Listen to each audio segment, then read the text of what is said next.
Good evening दोस्तों, MTC classes में एक बार आप प्रिय विद्यार्थियों का स्वागत। आज एक नया टॉपिक लेकर आए हैं, power system comparison of hydro thermal and nuclear power plant के बारे में देखेंगे। आज हम तीनों में कंपैरिजन करेंगे। आज हम क्या करेंगे? तीनों में कंपैरिजन करेंगे। अभी तक हम लोगों ने हाइड्रो थर्मल, न्यूक्लियर, विंड और सोलर 5 पावर प्लांट पढ़े, लेकिन आज 3 में हम कंपैरिजन करेंगे। मोस्टली बहुत ज़्यादा पूछे जाते हैं hydro power plant, thermal power plant और न्यूक्लियर पावर प्लांट। आइए देखते हैं कंपैरिजन में क्या क्या देखना है हमें। अब एक चार्ट बनाते हैं, हाइड्रो, थर्मल और न्यूक्लियर।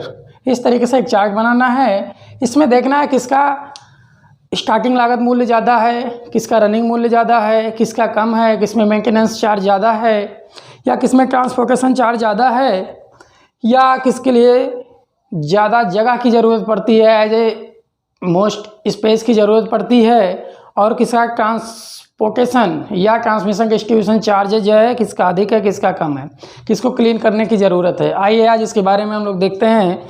सबसे पहले हम देखेंगे इनिशियल कॉस्ट। इनिशियल कॉस्ट मतलब प्रारंभिक मूल्य।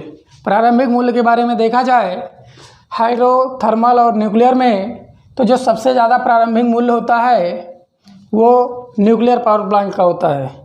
सबसे ज़्यादा प्रारंभिक मूल्य एज ए इनिशियल कॉस्ट किसका होगा? न्यूक्लियर पावर प्लांट का सबसे ज़्यादा हाईएस्ट मूल्य होगा, मतलब लागत, स्टार्टिंग लागत सबसे ज़्यादा लगेगा। उसके बाद हाइड्रो का लगेगा दूसरे नंबर पे, और सबसे कम कास्ट होगा जो स्टार्टिंग कॉस्ट लगेगा एज ए इनिशियल कॉस्ट, सबसे कम किसका लगेगा? थर्मल का। क्लियर? तो इनिशियल कॉस्ट सबसे ज़्यादा लगेगा न्यूक्लियर का और सबसे कम लगेगा थर्मल का। इस बात से क्लियर है ना? आइए दूसरा देखते हैं रनिंग कॉस्ट। रनिंग कॉस्ट मतलब रनिंग के समय जब वो बिजली उत्पादन कर रहा होता है तो उस समय कास्ट में क्या डिफरेंसेस आते हैं, इनमें कंपैरिजन करेंगे। तो जो सबसे ज़्यादा रनिंग कास्ट की ज़रूरत पड़ती है वो थर्मल पावर प्लांट में। थर्मल पावर प्लांट में रनिंग कास्ट की इसलिए ज़रूरत पड़ती है क्योंकि वहाँ पे हमेशा कोयला जलता है, और कोयला ज़्यादा मात्रा में लगता है और कम मात्रा में बिजली पैदा करता है। तो सबसे ज़्यादा रनिंग कास्ट देखा जाए तो थर्मल पावर प्लांट का होता है। किसका होता है? थर्मल पावर प्लांट का सबसे ज़्यादा रनिंग कास्ट होगा, और उसके बाद न्यूक्लियर का दूसरे नंबर पे होगा, और सबसे कम हाइड्रो पावर प्लांट का होगा। क्यों? क्योंकि पानी तो खरीदा नहीं, अपने नदी में बांध बना दिया, पानी को इकट्ठा कर लिया, तो पानी में तो कोई कॉस्ट लगेगा नहीं। तो इसलिए जो रनिंग कॉस्ट है सबसे कम किसका है? हाइड्रो पावर प्लांट का। सबसे कम रनिंग कॉस्ट किसका? हाइड्रो पावर प्लांट का। और सबसे ज़्यादा रनिंग कॉस्ट किसका? थर्मल पावर प्लांट का, क्योंकि यहाँ पे हर क्षण कोयले की ज़रूरत पड़ती है। क्लियर? 2 पॉइंट क्लियर हो गए। अब देखते हैं एफिशिएंसी। अब इन दोनों कास्टों को मिला के इनिशियल कॉस्ट और रनिंग कास्ट, अब फिर बात करें अगर एफिशिएंसी की, तो सबसे ज़्यादा जो एफिशिएंसी है, जिसका रनिंग कॉस्ट कम होगा उसकी एफिशिएंसी ज़्यादा होगी। क्लियर है इस बात से? जिसका रनिंग कॉस्ट कम होगा, अगर रनिंग कॉस्ट देखा जाए तो सबसे कम हाइड्रो पावर प्लांट का है। क्लियर? तो इसी प्रकार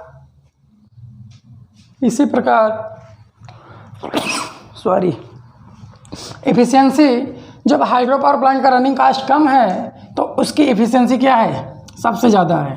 तो हाइड्रो पावर प्लांट की एफिशिएंसी क्या होगी? सबसे ज़्यादा। कितना? 85 से 90%। कितना होगा? 85 से 90%। और न्यूक्लियर का इससे कम होगा, कितना? 60%। और सबसे कम जो होगा वो थर्मल पावर प्लांट का होगा।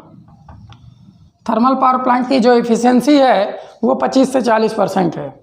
एक क्वेश्चन KG2 में एक क्वेश्चन पूछा था कि थर्मल पावर प्लांट की एफिशिएंसी कितनी थी, तो लगभग 30% ऑप्शन में था और वही सही था। लगभग 30%, और 60% ऑप्शन में था, 85% था, 20% था। ठीक? तो लगभग 30% के करीब में था थर्मल पावर प्लांट की एफिशिएंसी। तो एफिशिएंसी किसकी ज़्यादा होगी? जिसका रनिंग कॉस्ट कम होगा। इस बात से सहमत है ना? क्लियर? अब देखा जाए ट्रांसपोर्टेशन मतलब कोयला को लाना या ईंधन को लाने के लिए किस ट्रांसपोर्टेशन की ज़रूरत है, किसमें ज़्यादा ट्रांसमिशन ज़्यादा ट्रांसपोर्टेशन की ज़रूरत है। तो अगर हम हाइड्रो पावर प्लांट की बात करें तो इसमें ट्रांसपोर्टेशन चार्ज कुछ नहीं है, नो रिक्वायर। नदी है, पानी आ ही रहा है, कोई दिक्कत तो है नहीं, तो पानी को बांध बना के इकट्ठा कर लिए, तो इसमें ट्रांसपोर्टेशन चार्ज आपका हाइड्रो पावर प्लांट में नो रिक्वायरमेंट, मतलब कोई ज़रूरत नहीं है, कुछ पैसा नहीं लगना है। और सबसे ज़्यादा transportation charge thermal power plant में है, क्योंकि कोयला को हमें बहुत दूर दराज से लाना होता है, कोयला को हमें दूर दराज से लाना होता है, इसलिए थर्मल पावर प्लांट का जो ट्रांसपोर्टेशन चार्ज है वो हाईएस्ट है। और न्यूक्लियर की बात करें तो ये लो है, न्यूक्लियर की बात करें तो ये लो है। तो ट्रांसपोर्टेशन चार्ज सबसे ज़्यादा किसका है? थर्मल पावर प्लांट का। और हाइड्रो पावर प्लांट में रिक्वायरमेंट ही नहीं है, और न्यूक्लियर का उससे कम है। किससे? थर्मल से कम है। बात समझ में आ गई? अब बात करें अगर स्पेस की कि इसको जगह कितना लगेगा, सबसे ज़्यादा जगह कौन सा पावर प्लांट बनाने में लगता है, ऐसा क्वेश्चन पूछा जाता है। तो सबसे ज़्यादा जगह जो लगता है वो लार्ज स्पेस लगेगा हाइड्रो पावर प्लांट बनाने में। हाइड्रो पावर प्लांट बनाने में सबसे ज़्यादा जगह की ज़रूरत पड़ती है, उससे कम थर्मल पावर प्लांट की ज़रूरत है, और सबसे कम न्यूक्लियर पावर प्लांट, क्योंकि एक छोटा सा चैम्बर बनाते हैं जिसमें न्यूक्लियर पावर प्लांट में बिजली उत्पादन होने लगती है चैम्बर में। तो सबसे ज़्यादा जगह की ज़रूरत पड़ी हाइड्रो पावर प्लांट के लिए, उसके बाद थर्मल पावर प्लांट उससे कम, और सबसे कम किसकी पड़ी? न्यूक्लियर पावर प्लांट की। अब बात करें मेंटेनेंस चार्ज की, तो मेंटेनेंस चार्ज की बात करें एज ए अनुरक्षण, तो जो समय समय पे मेंटेनेंस होता है वो सबसे ज़्यादा आपका न्यूक्लियर पावर प्लांट का होगा। किसका होगा? न्यूक्लियर पावर प्लांट का मेंटेनेंस चार्ज जो होगा वो सबसे ज़्यादा होगा। उसके बाद जो मेंटेनेंस चार्ज होगा दूसरे नंबर पे वो होगा थर्मल का, और सबसे कम होगा हाइड्रो पावर प्लांट का। मेंटेनेंस चार्ज सबसे कम होगा हाइड्रो पावर प्लांट, और थर्मल का होगा हाई, और सबसे ज़्यादा मेंटेनेंस चार्ज जो होगा वो न्यूक्लियर पावर प्लांट का होगा। किसका होगा? न्यूक्लियर पावर प्लांट का। अब बात करें transmission and distribution charges, transmission and distribution cost या चार्जेज की बात करें तो जो सबसे ज़्यादा ट्रांसमिशन एंड डिस्ट्रीब्यूशन कॉस्ट होगा वो हाइड्रो पावर प्लांट का होगा। किसका होगा? हाइड्रो पावर प्लांट का सबसे ज़्यादा ट्रांसमिशन एंड डिस्ट्रीब्यूशन कॉस्ट होगा। क्यों? क्योंकि ये लोड से काफ़ी दूर स्थापित किए जाते हैं। ये जो हाइड्रो पावर प्लांट है लोड से काफ़ी दूर स्थापित किए जाते हैं, जिससे ट्रांसमिशन चार्जेज या डिस्ट्रीब्यूशन चार्जेज ज़्यादा लगता है। उसके बाद बात करें न्यूक्लियर पावर प्लांट दूसरे नंबर पे है, जिसका ट्रांसमिशन एंड डिस्ट्रीब्यूशन चार्ज कम लगता है। किसकी तुलना में? हाइड्रो पावर प्लांट की तुलना में। और सबसे कम जो लगता है वो न्यूक्लियर का लगता है, क्योंकि लोड जो होता है वो इस पावर प्लांट के पास ही में होता है। तो थर्मल पावर प्लांट का जो लोड है इसके पास ही में है, इसलिए इसका सबसे कम लगेगा। और न्यूक्लियर का थोड़ी दूरी पर है, कम दूरी पे या थोड़ी दूरी पे है, तो इसलिए इससे थोड़ा सा ज़्यादा लगेगा। लेकिन जो सबसे ज़्यादा ट्रांसमिशन एंड डिस्ट्रीब्यूशन कॉस्ट लगेगा वो हाइड्रो पावर प्लांट का लगेगा, क्योंकि यह लोड से काफ़ी दूरी पर स्थापित किया जाता है, नदी पे। क्लियर? अब नीट एंड क्लीन की बात करें, सफाई की बात करें, नीट एंड क्लीन, स्वच्छता कहाँ होनी चाहिए ज़्यादातर, तो सबसे ज़्यादा स्वच्छता की ज़रूरत है आपका हाइड्रो पावर प्लांट में। जैसा कि एक जो अपने यूपीपीसीएल में उत्पादन वाली जगह आती है, उत्पादन में जो वैकेंसी आती है, केमिस्ट की वैकेंसी आती है, जो वहाँ पे वाटर होता है उसको उसकी क्वालिटी चेक करने के लिए एक वैकेंसी आती है केमिस्ट की, जो बीएससी केमिस्ट्री से होते हैं वो फॉर्म भरते हैं, फिलअप करते हैं। तो यहाँ पे नीट एंड क्लीन की सबसे ज़्यादा ज़रूरत पड़ी हाइड्रो पावर प्लांट में, क्योंकि उस जल का परीक्षण करना होगा कि वो उस काम के लिए है कि नहीं, या उतनी स्वच्छता है कि नहीं जो हम टरबाइन पे प्रेशर दें आसानी से, जिससे अपने टरबाइन पे कोई नुकसान ना हो। तो नीट एंड क्लीन की सबसे ज़्यादा ज़रूरत पड़ती है हाइड्रो पावर प्लांट की। उसके बाद नीट एंड क्लीन की ज़रूरत पड़ती है न्यूक्लियर की, और सबसे कम ज़रूरत पड़ती है थर्मल पावर प्लांट की। तो सबसे ज़्यादा नीट एंड क्लीन की ज़रूरत किसको पड़ी? हाइड्रो पावर प्लांट की, और उससे कम पड़ा न्यूक्लियर पावर प्लांट की, और जो सबसे कम नीट एंड क्लीन की ज़रूरत पड़ा वो थर्मल पावर प्लांट की। क्लियर? ये बात समझ में आई?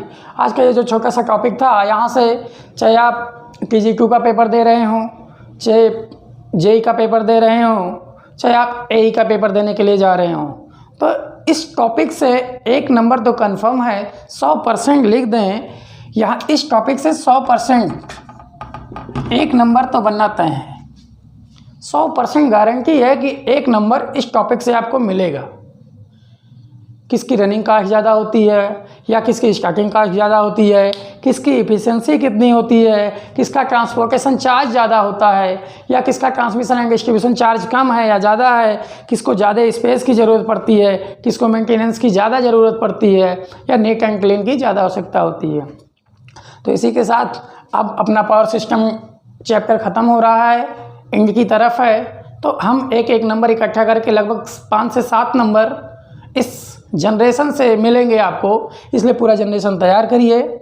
हम आप लोगों को पढ़ाया hydro power plant, thermal power plant, nuclear power plant, solar power plant और विंड पावर प्लांट। अब इसके बाद जो अपना नया टॉपिक आएगा, अब किस पावर प्लांट में कौन सा पार्ट यूज करते हैं, उसका नाम क्या है और उसका काम क्या है। नाम जानेंगे कि ये से नाम आपका हाइड्रो पावर प्लांट में यूज होता है, थर्मल पावर प्लांट में यूज होता है और उसका काम क्या है। यहाँ से भी 1-2 नंबर बनेंगे, क्योंकि वो पूछता है कि इकोनोमाइजर का काम क्या है, टरबाइन का काम क्या है, पेन स्टॉक का काम क्या है। इस तरीके से जो क्वेश्चन बनते हैं TGQ में, खासकर ज़्यादा क्वेश्चन बनते हैं और TGQ का प्रिपरेशन ही चल रही है यहाँ पे, क्योंकि हम बताते हैं आपके बारीकियों को क्लियर करना है हमें। हम उस बारीकियों को दूर करेंगे जहाँ में कन्फ्यूजन जनरेट होता है, तो उस कन्फ्यूजन को दूर किया जा सके जिससे आपका सिलेक्शन आसानी से हो सके। तो इसी के साथ इस चैनल को लाइक करें, शेयर करें, सब्सक्राइब करना ना भूलें और साथ में बेल आइकन ज़रूर दबाएं, जिससे हमारा नोटिफिकेशन आपके पास पहुंचता रहे और आप कोई वीडियो मिस ना करें, जिससे आपका UPPCL TGQ में आसानी से सिलेक्शन हो सके। थैंक यू, धन्यवाद।